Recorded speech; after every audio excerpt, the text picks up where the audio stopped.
If there is one thing that I have realized about my targeting, it is that I am highly possibly targeted by a third party. But gang stalking is known to frame people up and set people up to go to jail. So alternatively, they could have built an environment so that triangulation can thrive.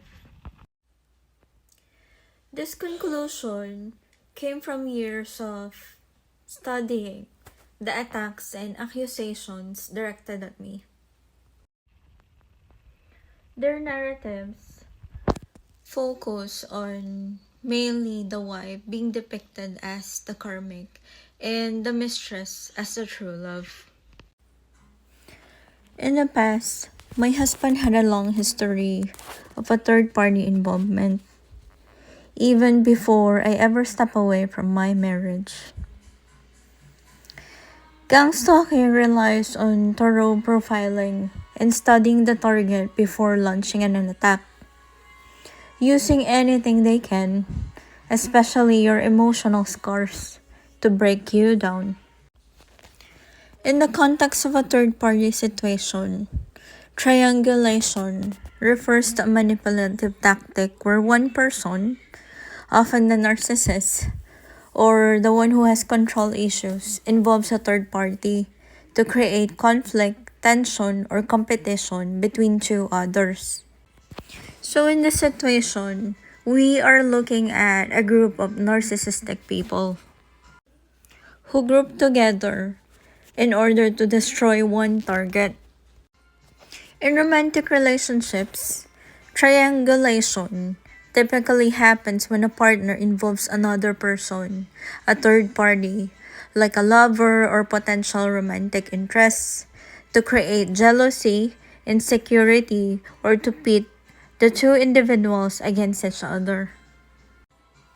The tactic is emotionally harmful as it breeds distrust, insecurity, and resentment, while the manipulator benefits from the drama and emotional turmoil they create.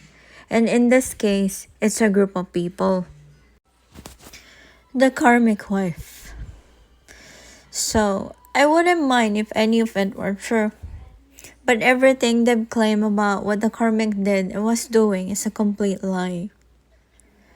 And what happened between my husband and I in the past has been distorted, rewritten, and fabricated by the narcissist to manipulate the situation in her favor or their favor.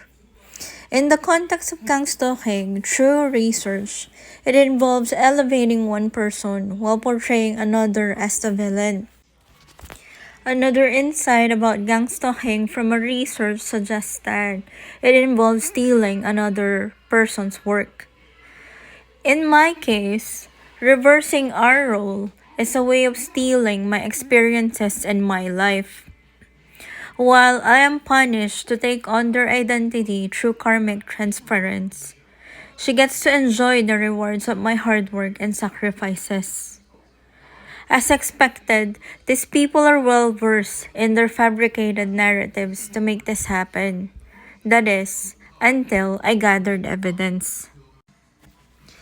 The thing about these criminals is that they can be reckless. You will always catch them from their own sword. And if you take a look at this image, this is an admission that they truly are into gang stalking. Another image suggests that someone is paying these tarot readers. And what do? So they create tarot readings. Tarot readings to destroy me. Since 2017, I've been relentlessly calling out these fake tarot readers and exposing their lies every time. When they get caught, they put out readings claiming things are backfiring. When in reality, their deception is what's backfiring because they get exposed every time they lie. So why do they need to create readings to make it seem like the backlash is coming from outside forces? It is because they are satanic destiny thieves. Let's talk about the third party. It's clear that the third party tries to elevate herself by portraying the wife as a terrible person, positioning herself as the better option. The readings are always framed around competition, which aligns with how triangulation works. Initially, their narrative painted the karmic wife as a narcissist, accusing her of doing black magic to control and bind the spouse. Meanwhile, the mistress, claiming to be the divine feminine, attempts to legitimize her role by justifying that the wife is horrible anyway, as if it somehow excuses her involvement. This is an attempt of the side chick to be looked at as the legitimate person. Not only was the karmic wife portrayed as horrible, but she was also labeled as a stalker, obsessed with the other person, and accused of copying her. As the manipulation failed and more lies were exposed, the narrative kept evolving. Over time, the truth about the people involved and the past they were trying to rewrite, including my spouse, started to come to light. I knew exactly what the third party wanted, and I intentionally withheld it. It felt like taking my husband back would allow them to destroy me, with the third party manipulating the story to make it seem like I was the real problem. But I persevered, and their plan didn't work. Now, with the truth on the verge of being truly revealed, these deceivers are stuck in their delusion. The timing of the star readings is crucial to understanding their manipulation. At this point, it's clear that they've been exposed and the lies about me have been discredited.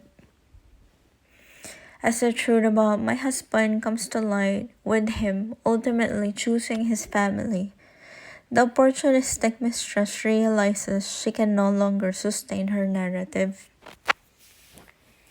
So, what's happening now in the karmic community? Since she can no longer vilify the wife, the star readers are shifting the story, portraying the man as chasing her, the third party, or claiming that the karmic wife and husband are trying to destroy her. If there's any truth in this situation, it reflects what actually happened to me, not with her. I have my own reasons for choosing to stay with my husband. The opportunist, to maintain her role, she now has to antagonize the couple, portraying them as being aligned in a way that, according to her flying monkeys, cannot compare to her own supposed energy.